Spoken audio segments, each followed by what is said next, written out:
All right, so Altadis, when they have a new release, always sends me these great like influencer kits. They obviously think I'm a somebody, so Well, you are. they're already doing one thing wrong. But they're always so nice. But I always like get them at my desk and then I open them. And before I even like think to like film it, I've already like gone through and messed everything up. So I wanted to do this one on the show because this is going to be a real nice one. This is, I think, the Montecristo M influencer kit. So I know it's going to be something. So we're going to open this. Let's see. Good bubble wrap work. Like it. Just going to put this here for now, Steve. Oh, this is like a whole thing. All right, you're going to pull the bottom. There we go. Holy Jesus. Wow. This is like as nice as the box. Man, Oliver and his team really do great work. Wow, that is beautiful. Wow, look at that. Does it open like the cigar So box? it looks like it. Oh.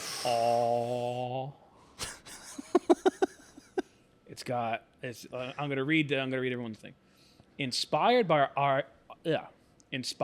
our commitment to the brand's rich history of nobility and tradition, Montecristo M is a genuine masterpiece of refinement and craftsmanship. This premium cigar boasts a certified golden Connecticut shade wrapper aged over 20 years, which harmonizes beautifully with an exclusive blend of vintage Nicaraguan tobaccos. This cigar embodies the perfect balance between our visionary spirit and our pledge to excellence. Montecristo M, an exceptional quality, a memorable pleasure, an ode to elegance. And we have the voiceover Paid for for the by review. Montecristo Yeah. I could use that for voiceover work now. All right, so we got 3 M's here, it looks like. Is there something, like, do these come out? Like, what is... I feel like there's got to be... Like, there's some nice stuff in here. What's in here? What is this? It's like a transformer. Oh, that's a nice ashtray. This is Oliver. I got to text him. Do we want to use this ashtray? Sure. You know what? Yeah. Usually I don't like sucking up to our sister company because I don't want people to get an idea, but this is truly something special. So we're going to take this out. We're going to have these cigars. And how does this work? Chris, make it work. I got you.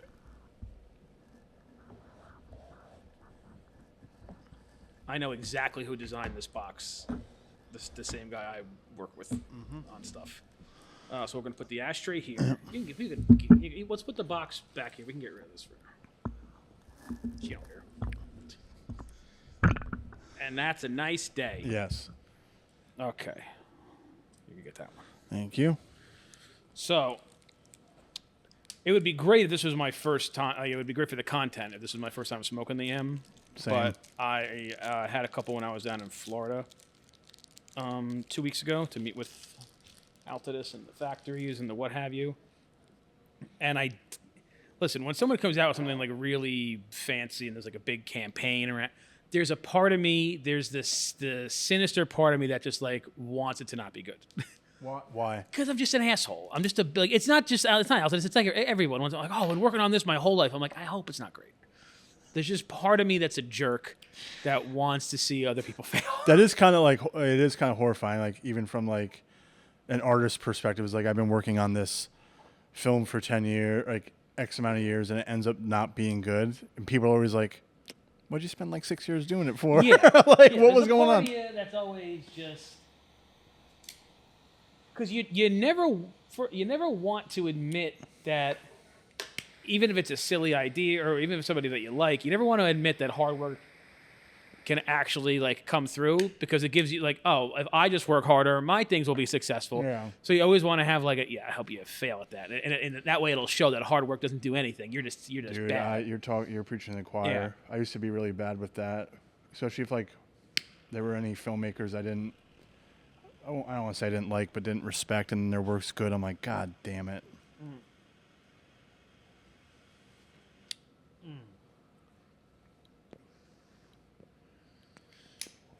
Why did you not respect them? And who? What are their names? Tell us all their names. I'm not gonna say. Do I know any of them? Like, is it somebody I've met in like your no, in your no, crew? no. It's none of them.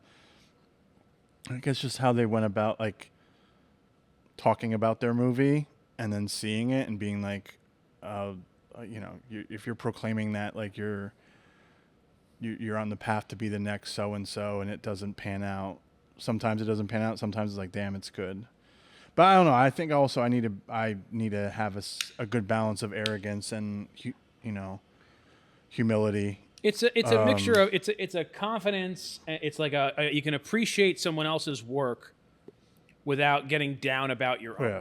Like I'll tell you right now, I'm very confident in like my acting, but I do think like my writing could get better because I see things what people make. I'm like, man, that was just how they delivered it, the dialogue. Like, but I do have like that confidence and like, all right, I know I could act in any genre. You know why that's funny? Because I actually think your writing is just as bad as your. No. I am a big fan of your like the content of what you write, like the storylines and the dialogue. It's weird for me to see you up there because I'm like I know you. So when you're like a lot of my friends are like when that. you're they like just a widow, Chris. widowed dad. I'm like but he's Secret Chris. Like see Chris, he'll be all right. Yeah. But I think your writing really stands out. Like I went to the one short film festival you did, and like a lot of them were fun, but a lot of them. And this is not to criticize anyone and their art, but a lot of them seem like, somebody wrote like a short film and they just made it like, like quick. This is how dialogue is in real life. Yeah. Yours were like, the pacing. You wrote a short movie. Like it was a movie, the pacing, it sounded like how people talk in real life, but not, because listen, people in real life, I don't know, there's a lot of pause, there's a lot of weirdness. Yeah. But I thought you did very, like I really, there was a really sad one, which I'm never going to watch again. Yeah.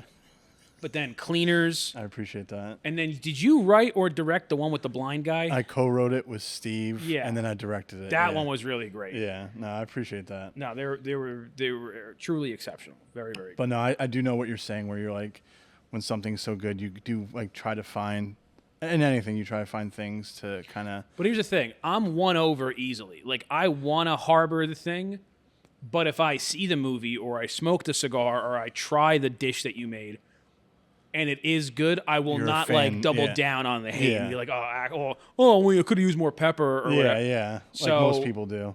When I smoked this for the first time, and then when I smoked it a bunch more when I was down in Florida, and I went up to Rafael Nadal, and I'm like, this is... Was the consistency with all of them you've smoked was pretty on par? Yeah, the only one that the Robusto was the first one I had. I'm like, hey, this is very good. When I had the Toro and the Churchill on the number 2, I'm like, oh, this is Which one was your favorite level. Out of those three? Was it the number 2? Probably the number 2. Yeah.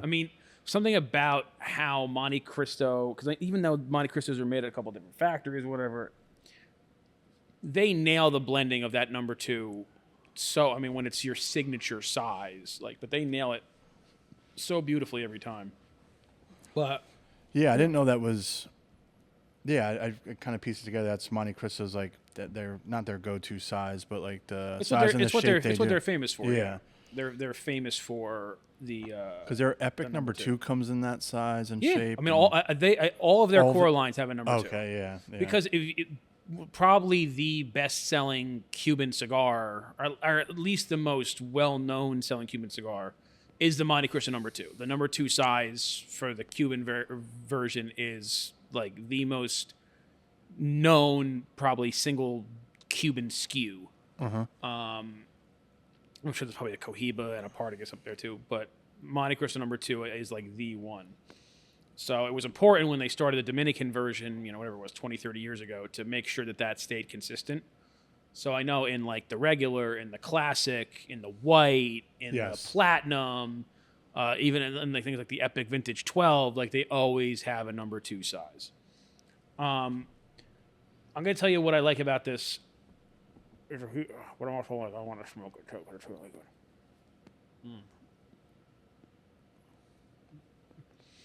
So the past few big releases from Montecristo were the 1935 and then the 1935 edition Diamante.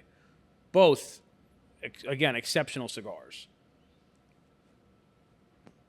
Why I put this one a step ahead of those is because of how different it is from those. Now, the 1935 and the edition Diamante are, like, if you put a blindfold on me, they're definitely different cigars. But they had a lot of similarities in overall profile, in strength, in sizing, and shape. This is distinct from any recent Monty cigar. Like, there hasn't been first of all, there probably hasn't been a mellow, like, Connecticut wrapped Monty since, like, the white vintage, and that's over 10 years ago, I want to say. It's been a while. Then I think they discontinued that. So to have something like this, again, stands out. Very different from not only any AJ cigar that he's done with AUSA. I've never smoked an AJ cigar like this. Like, smooth in this style. Yeah. Smooth, creamy, like with the nice Connecticut wrapper. Does he like, do a lot of Connecticut? Not a lot. Like this? I think he has like a San Latano Connecticut. He has a couple, like he has a New World Connecticut, but they're definitely a little more robust and have a little more, they're an AJ Connecticut. This is completely unique among AJ cigars. So it was, besides it being, like I said, a blindfold taste test, one of my favorite cigars in the past year. It's the uniqueness and the fact that it separates it from the rest of the Altadis crowd that makes it even more special. I mean, Altadis has done a tremendous job the past few years with brands like Trinidad, H. Upman, Henry Clay. But this is that just upper tier level where Montecristo should be sitting. It should be sitting in that higher price point level, like Cohiba does. This one is the price range for this is pretty high up. I mean, there. I wish it came out sooner. We already, our top 25 is already kind of completed for the. Could be an honorable mention. See how this ashtray works. There we go. Oh, beautiful. Good balance on the ashtray. And look at like your ash, and I like the color. Color is great. It's smooth. I know I had a cigar before this, so I don't know if like the remnants of that is kind of still lingering. What'd you smoke before this? The Cornetta Habano in our meeting, yeah. But this is, I got a chance to try this a few weeks ago, and it was super smooth. And I'm always, like, visually, I do love the Ecuadorian Connecticut wrapper on cigars. Visually, for me, I'm always drawn to it. Right. But yeah, this is. So this is in Ecuadorian Connecticut. This is straight from Connecticut, which they don't do a lot. Okay, all right. It's hard. So the white is Ecuadorian Connecticut. The white vintage, I think, was straight Connecticut shade, which is just, it's more expensive. It's they're not growing it as much in Connecticut. So much of Connecticut has turned into broadleaf between the kind of Maduro boom and then also what a lot of mass market people use chopped up broadleaf. They're also experimenting with things like Connecticut Habanos and that kind of stuff. So the Connecticut shade market or the growth of it is definitely limited. But you notice a significant difference. Like maybe the untrained smoker, Ecuadorian Connecticut's are good. They're great. That's most of the Connecticut's I smoke. But when you get an actual Connecticut shade, I mean, it's definitely darker in color. It's more golden as opposed to like like the Henry Clay Warhawk is more golden than this would be, than this one is. And it bounces with that gold off of the band too. Yeah. The color. Yeah, I love the color scheme. And it doesn't have. It's similar to. And I don't know what the Brulee Blue uses. I don't know if the Brulee Blue uses an Ecuadorian Connecticut or a regular Connecticut shade. But a really good point that Dave Lafferty made when he was doing one of our trainings here is what makes the Brulee Blue, like what makes people drawn to it, is usually Ecuadorian Connecticut's in the beginning. They have like a little bit of a bite to them, not a spice, but a little bit of like a bitter bite, just as you're kind of working through it. You don't really get that with like regular Connecticut shade. You definitely don't get it here. You don't get it in the Brulee Blue. It might be that's a Ecuadorian that they either fermented differently or aged or whatever they did. But I'm also definitely not getting it with the Montecristo M. No. And this size is perfect. The weight of it is it feels really, it's light, but it's not underpacked. You can see the consistency of the packing through the ash. It's not like super flaky, and there's not like big holes or anything in it. When I saw like the unveiling of this, and then another project which I can't mention for another big brand of theirs, it really inspired me that for our releases, which is why I'm trying to work with different team members to take some other things off my plate, but we need to release product like influencer kits, ashtrays. Like, even though this stuff costs a lot of money, it really does. It makes people who maybe will see the price tag and want to stray away from it, or, oh, it's Montecristo, I've smoked that before. You got to make an impact in the beginning. You have to make people feel like, I need to smoke this. Because then once they do, they'll realize how good it is and they'll want to smoke more. Like this kit, this set, I think it's a perfect gift, I think, for cigar lovers, honestly. Or like the average cigar, I don't want to say average cigar smoker, but, it came with cufflinks, a pen, a really nice ashtray, and then three Toros, I believe. That's a perfect gift. Or it's a perfect, like you said, an influencer box to do some unboxing. And it's worth investing in producing a package like this, because I think people would buy this rather than just because also a box of 20 for the cigar. Like, you get other items. I don't think they actually sell these, which is okay, all right, crazier. Yeah, because this is a heavy investment that there's not immediate return. It's not like, oh, I put all this into a packaging and an ashtray, but then we sell them. Yeah. Now, when you're sending it to influencers, you're not getting the return on investment. Like, important, like when we say influencers, I think people think of like just people on social media. Like, our boss got one. Like, people who are like important throughout the industry who, like, you need to kind of get them on board with your brand. And trust me, if people think, oh, that's bribery, I've been sent influencer kits by companies before that made me not want to buy the cigar. Yeah.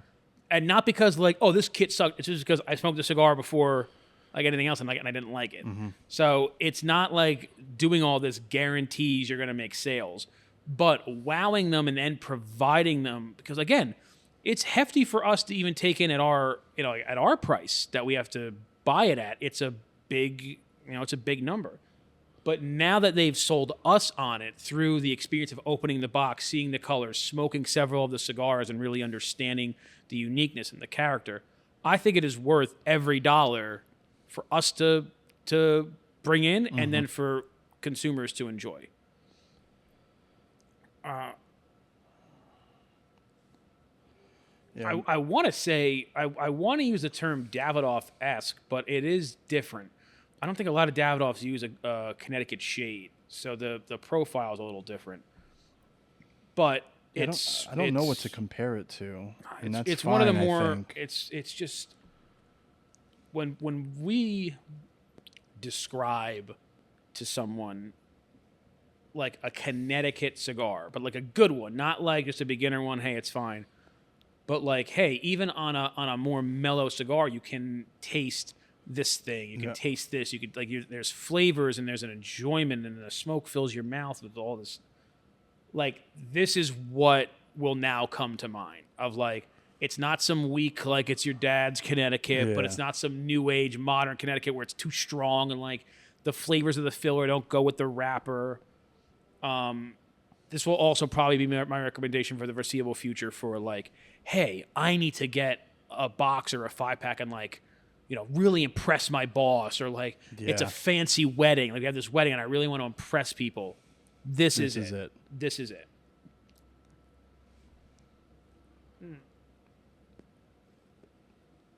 Yeah, and like the sizes are great. I have been pretty pleased with what Montecristo has been putting out the last few years. I think I do enjoy the 1935 a lot, and maybe my palate's not really developed as well as others. The Diamante was good, but I was trying to find like, what's the separation or the difference there? The marketing I love, or the bands and whatnot. That's the thing with them, and I agree with you. There is a difference. Yeah.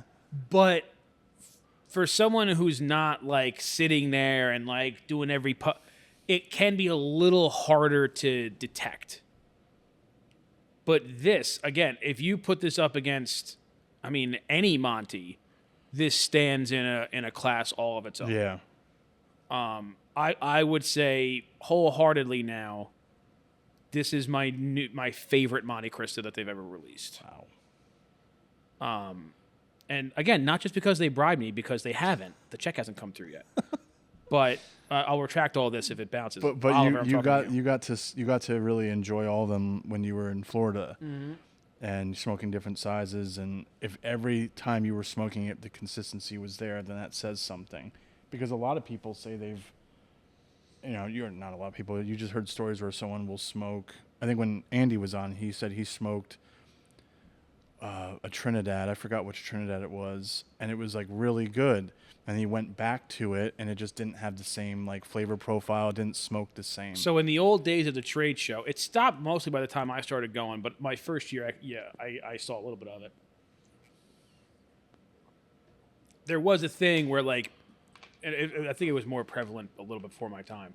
But you get hosed. They would make 5,000 of a blend, and then like let them sit for like a year.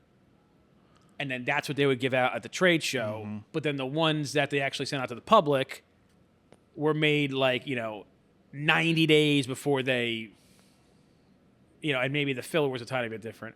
Where it was I had kept ones from the trade show and took it side by side. I'm like, this is a different cigar. Yeah. Like this is not the same. Yeah. People used to get you, bring you in with like, you're smoking. Oh my God, this is so good. I can't believe it. Literally, like they only made 5,000 of those, and then the 100,000 that they're trying to sell you are not up to it. But this is on sale now, so like this is what you're getting. And I think some of the ones that we smoked before were from this is out now.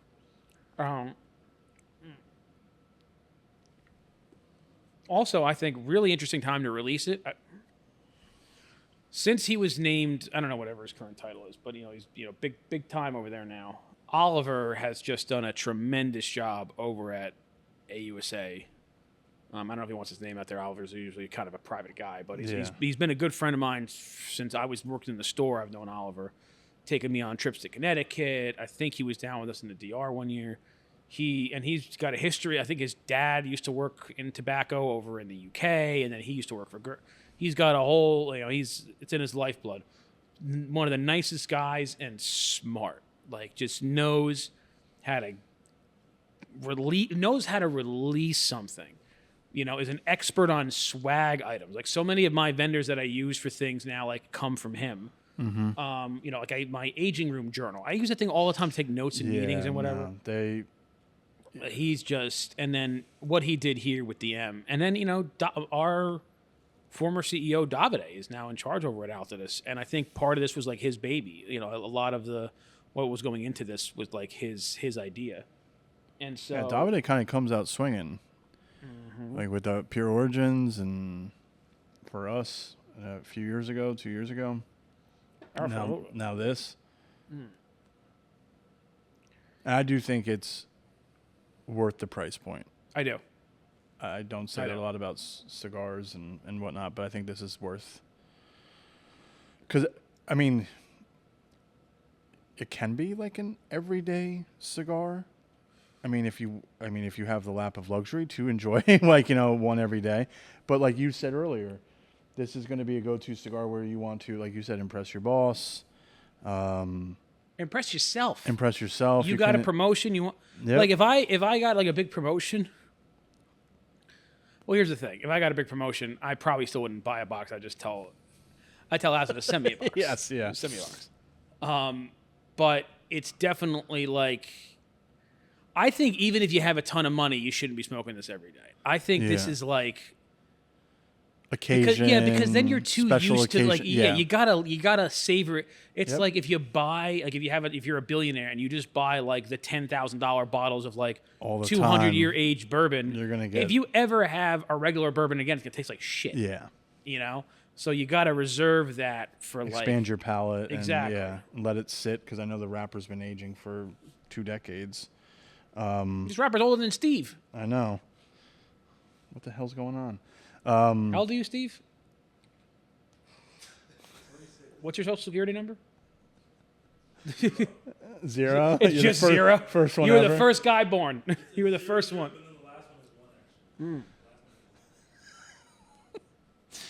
But no, I mean, I always did wonder how they pop out. Like, is what it they literally, did with the numbers? is, Yeah, I no, don't. Is it literally like, as like calls are coming into the Department of Social Security, like, oh, my son was just born.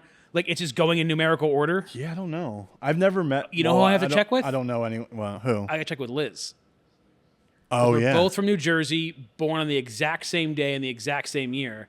So I'm going to be like, I was like, yeah, tell me your social security number. Like, I'll forget it in a minute, but tell me yours just to see like how close it is to mine. Because like we have to be within. and I don't know anyone's social security number, but yeah, I mean, someone born close to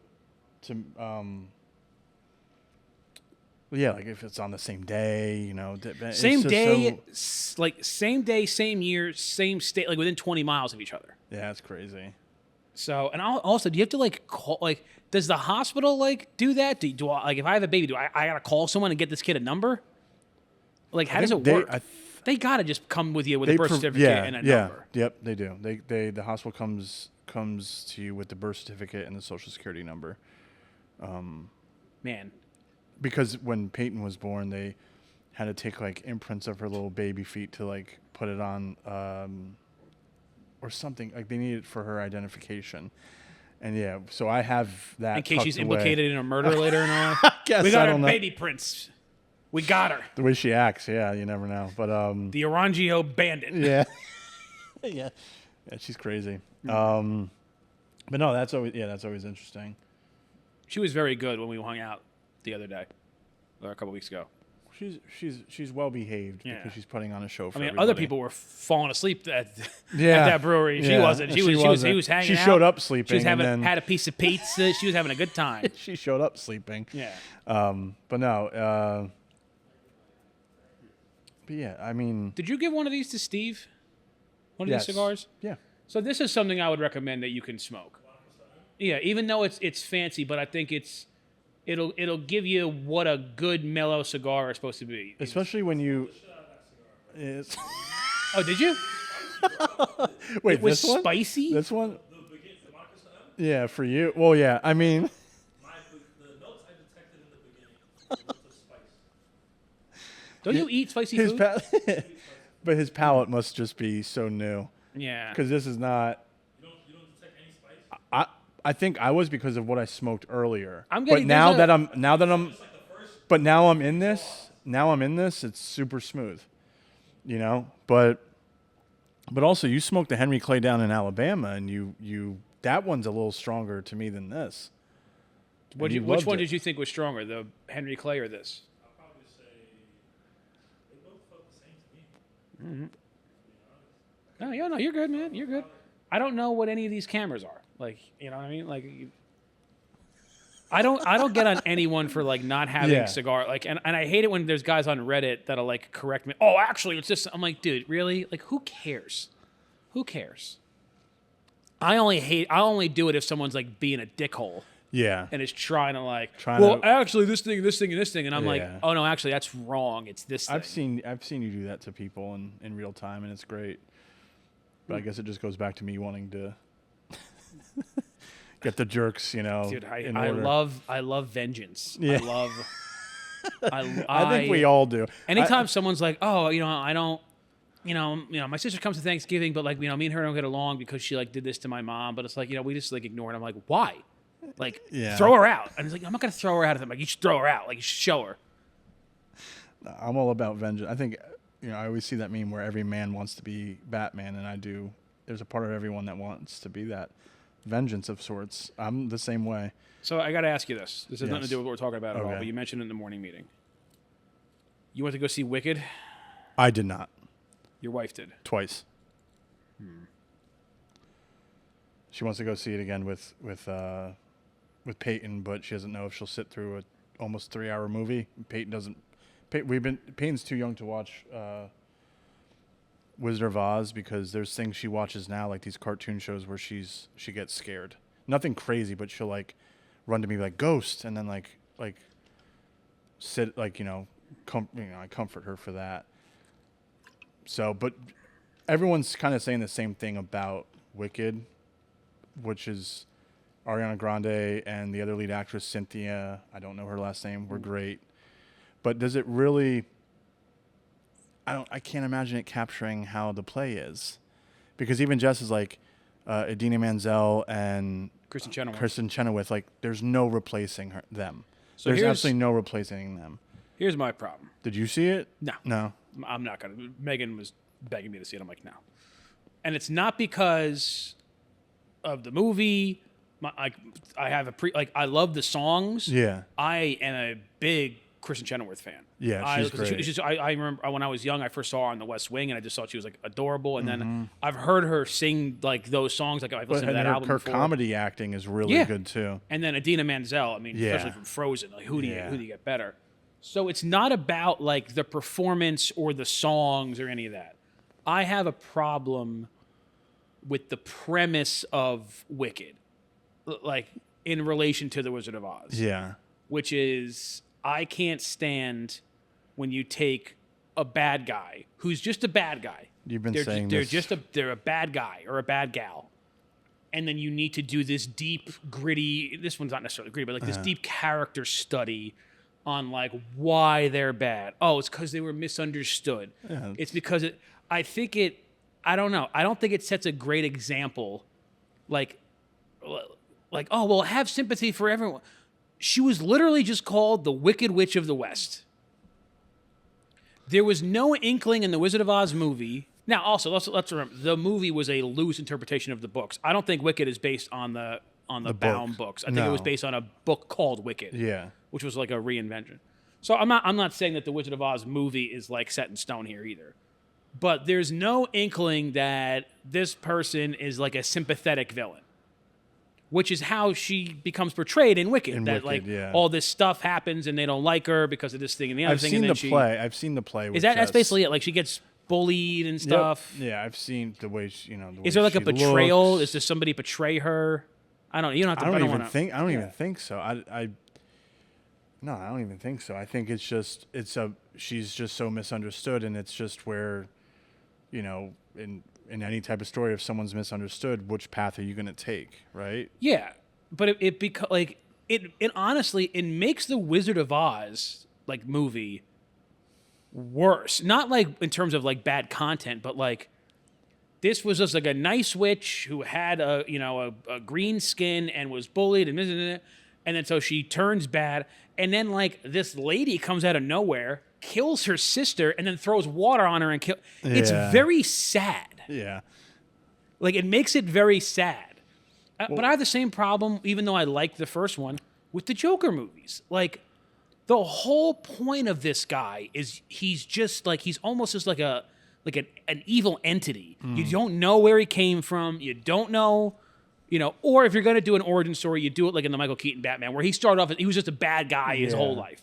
I don't like this, like, oh, but you see, he had a problem where he laughed a lot and he was bullied by everyone, and that's why he became a mass murderer. I think bits and pieces, though, of movie history, like you look at, for example, Darth Vader, right? They, in the ones that were filmed by George Lucas in the 70s and 80s, in the Return of the Jedi, or even at the end of Empire Strikes Back, you're humanizing him a little bit because, oh, I'm your father.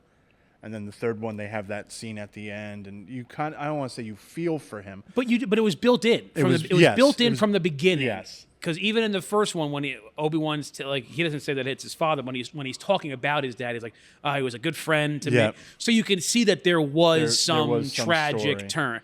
It wasn't just like he was a bad guy the whole time, and then 30 years later. That's a little different. Because it's baked into the lore. I enjoy, we're finishing Cobra Kai because we started it. This season's kind of been extra cheesy, but it flips it on its head where Johnny Lawrence is actually him getting beat up as a teenager, humiliated through his whole life, and then Danny LaRusso was crowned hero. But this show kind of is like, well, no, you bullied him. Look what you turned his life into.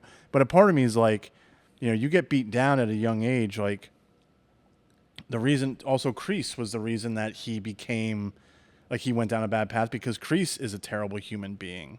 But they're also trying to make, like they're doing backstory on Kreese in the show and like why he turned out the way he did. Yeah. And you've been saying this, I want to say for legit the last 2 years about how they're trying to bring, I think you said it when the first Joker came out. They're just trying to make you sympathize with villains or bad guys in movies that have been the villain for years. And they're trying to like right the wrong. Be like, listen, everyone has problems and issues, but I mean, you do that, then you do take away, for me, a big part of story because there's always a protagonist and an antagonist, we always talk about like Sopranos, like Tony was the anti-hero, but you go back and watch it, like he is a downright terrible human being. Yeah.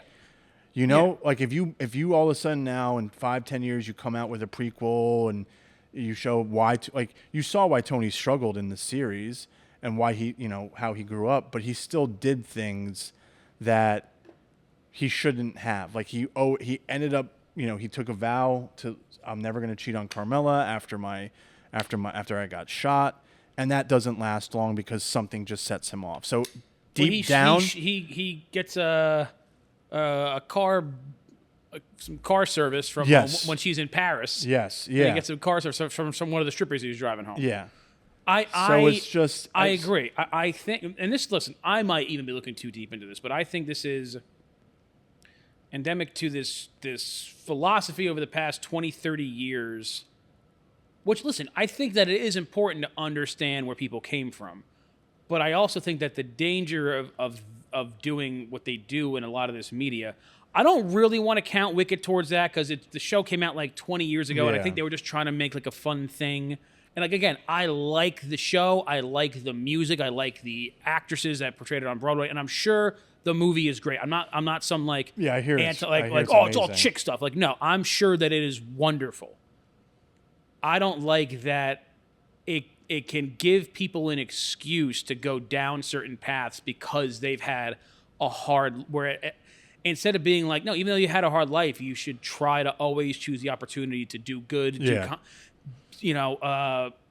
Actually a really great quote from Gladiator, which is actually, I think, a real quote of Marcus Aurelius, is like, the best revenge you can have against someone who wronged you is to not become them. Yeah. So I think this thing of like, something bad happened to me, I must do bad onto others. I'm not saying it advocates for that, but it's showing you this pathway where like, oh, you see, this is really why. So you can have a little sympathy for them, but it's like exactly. You can have sympathy, but there's a danger in doing content like movies and shows. It is important. It can influence people in how they grow up, which is why I'm all for, especially in like Disney movies, how they've kind of expanded, like the diversity of it and getting African American princesses and Latino, because it is important that all little girls and boys get to feel connected to something, and they can grow up to be a hero or a princess or whatever they want to do. But so I'm going to ruin this one. Have you seen Spellbound on Netflix? I have not. My buddy just watched it. Put a spoiler alert thing on the screen. Okay. Sausage and Peppers just watched it, and he was telling me, I think it's an animated movie, like a kid's movie, and there's like, two parents, and there was a curse, and they're both like really ugly, and they're like trolls, and then like their daughter or something was like, oh, let's go to the magical forest, and we'll find the wizard and find out why that, and yada, yada, yada. They go on this whole journey, and then it turns out that the reason that this curse is upon them is because they're both really bad and toxic for each other, so they should get divorced. And like, that's what happens. They get divorced, they live on separate sides of the cave, and then they're like, everyone's there, they turn back into their regular selves, and everything is fine. This is an animated movie? I think so, yeah. And I'm like, I understand, like I'm not like anti-divorce, but it should never be part of somebody's happy ending unless like, there's abuse or whatever. Yeah. And even in that case, it's not a happy thing. No. It should not be something that is like used, like strived for, or used as an excuse. Oh, well, like I'll marry him, and if it doesn't work out, I can always get divorced. Like, you should always be in a relationship with boyfriends, girlfriends, like whatever, with the intent of like this should, I want to make this last forever. So putting that now, there's kids movies that are like about divorce and stuff to show that like, hey, kids from broken houses, like it's gonna be it could be okay, like to relate to that, which you definitely Santa should Claus. do. Yeah, Santa Claus, great one. A weenie whistle. But I don't like it being like, oh, the happy ending here is they got divorced. They got divorced and they're back to normal. Yeah, and then and now all of a sudden they're like better people. Like that happens, but it should not be something that is like I think advocated for. No, I agree. You're Now here's my problem with the Santa Claus, which is one of my all-time favorites, and we'll get into this when we kind of get more towards the holidays and do like our Christmas movies. And this is my problem with almost any Santa-based Christmas movie. Okay. Elf is included in this. You ready? Yeah. If Santa is real in these movies, but none of the adults believe in Santa in these movies, who do they think is bringing presents? That's actually a really good question. That's a good point. It's not like in the Tim Allen movie. It's not like everyone's saying Santa is real and you're not him. They're saying, like, no, there is no Santa. It's like, well, when you wake up the next morning and there's a bunch of presents under your kid's tree, Yeah, who do you think it is? who is leaving those presents? They might think it's their significant other, but then they don't know. See, but there's I a feel lot like of- there's you a would lot of- know. Yeah, I feel like Megan you, was trying to like, oh, well, what if it's like the magic of? I'm like, you can make an the excuse for it. You magic can of Christmas is well, Santa. you can write something. Yeah. But the thing is, it's like it's never brought up. Like the writers didn't think of that. Yeah. It's like, oh, well, like, when he flies over, he drops a remembrance dust that the parents think that they bought, or whatever it is. Yeah. But in none of these movies, and it's only in movies, it's not in movies where it's like Santa Claus is known to be a real guy. Mm-hmm. It's in these movies like Elf. Obviously, he's real. The North Pole is real. No one in New York City thinks that Santa is real. So where do they think all the toys are coming from? Where does James Caan think his son's toys are coming from? That's a great point. Yeah, I mean, to kind of piggyback off that, with the Santa Claus, I think Scott Calvin's ex-wife is like, you are not specifically Santa. Then her boyfriend is a therapist, and he's like, well, Santa's just not real. And then Charlie's kind of always like going back and forth, like, I've seen it, it's real. So that your point pertains to, I feel like, Charlie's mother's boyfriend, because he's kind of trying to just like not disassociate, but just try to be like, it's not real, and this kid needs therapy, and you're not really Santa, like you're dressing up like him to to win Charlie over, and it's like, no, dude, A like, weenie whistle. yeah. Do you know they cut out a part of that movie for the Disney? There's this, because I have it on VHS. There's a scene in that movie where like somebody gives Tim Allen a business card, and he reads it. He's like, 1-800-SPANK-ME. I know that number. And it was just like a joke, like, a Tim Allen 90s joke, and they cut it out in like the Disney Plus version, or the Disney. Yeah, is it Disney Plus? Yes. Yeah. I'm wondering if they saw the scene where he like drops his pants and then like the Muppets laugh and he pulls them back up, because I feel like Disney would cut that. But it's such a good. It's a really good movie. It is. We're gonna this weekend. Me and Megan. She never seen Scrooge, so we did Scrooged.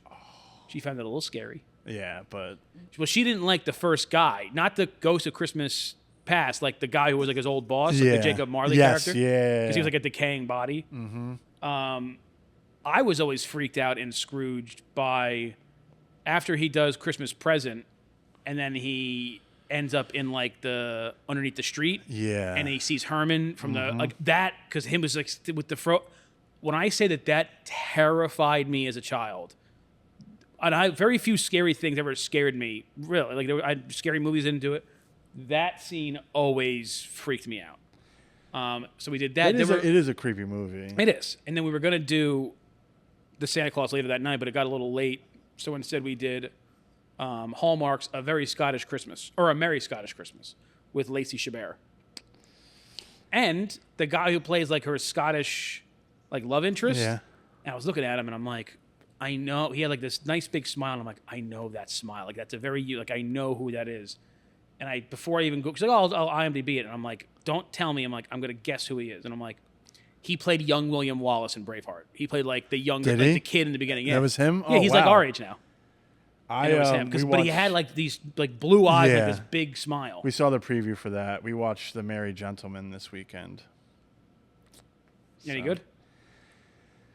I mean, if you like Chad Michael Murray, which my wife does, and Highest recommendation, because it's been my favorite one by far. Christmas at the Biltmore. okay. Oh man, what a tale. And Jess is looking forward to the Lindsay Lohan one, which that story looks pretty cool. What's that one about? That she's dating. What is it? I'm trying to. Oh, she's dating someone, and he brings her home for the holidays, and Shocker. yeah, right. And her boyfriend's sister is engaged to her ex, so they have to pretend that they don't know each other. And I was just kind of talking about romantic comedy tropes with some of my friends this past weekend, and like a trope like that, I like that kind of like you can't. That one in like a fake relationship, like The in proposal? any rom-com. Yeah, like it's funny to me because I always love like when the family or friends end up loving the fake boyfriend or girlfriend because I feel like there's a lot of room for like comedy in that.